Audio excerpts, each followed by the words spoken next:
Hey, today I want to go over some of my thoughts on the Cherry MX Black Hyperglides. I got them about a month ago from Prevail. I just want to talk about my first impressions of the Switch, using them stock, and then I lubed them, filmed them, and spring swapped them, so I also want to talk about how modding them has improved my experience with the Switch. So let's get into it, and I hope you enjoy. So the Cherry MX Black Hyperglides are a linear switch that come with a 60 gram stock spring. The spring itself has kind of like a matte finish over it. It's not particularly shiny or anything, and stock performance, it was really crunchy and pingy inside the Switch, which I'll play for you later. But like I said, I got these from Prevail. It was $5 for a pack of 10 switches, so I ended up getting 90 to fill the K87. On the Prevail webpage, it did say that it does have the Hyperglide tooling, so they aren't just retooled MX Blacks, these do have the Hyperglide tooling. So next, what I want to do is just give you a quick side-by-side comparison of the switches before I put them into the keyboard. So first I'll do the stock switch and then I'll do the loop switch. So here's the stock.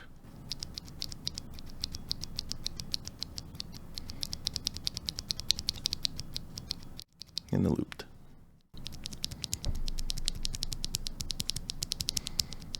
Do that one more time.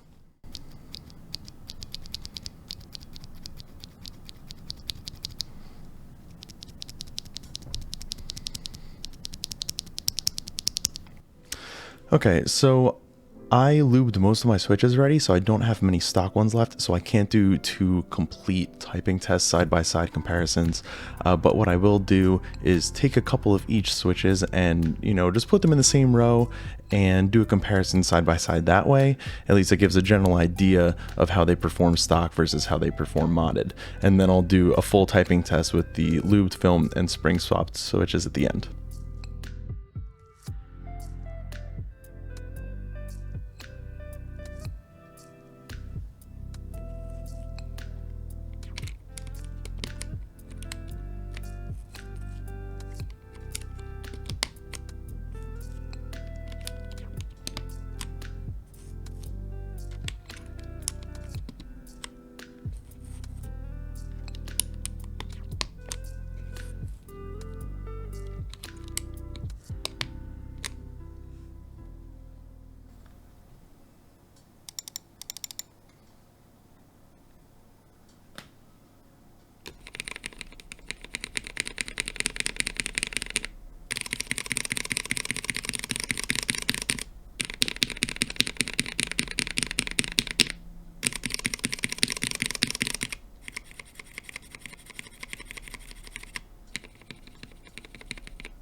So, summary time. Stock, I found these switches almost completely unusable for me. Once I lubed, filmed, and spring swapped them, I found them to be way better than stock. I think that's almost going to be necessary if you're thinking about getting these switches. I could have just gotten a bad batch, and they were really, really scratchy and pingy more than anyone else would get, but I don't really have a way of finding that out. But I've come to really enjoy them as I've used them more and more. The scratch is still there just a little bit, but it doesn't bother me nearly as much as they were stock. And the spring ping, of course, is completely gone after both swapping the spring and lubing it with Krytox XHT-BDZ 0. So overall, I enjoyed the Cherry MX Black Hyperglides, so I would recommend, if you want to try them yourself, go out and, get a pack of 10 if you're not, down to fully commit to it straight away. But yeah, I like these switches.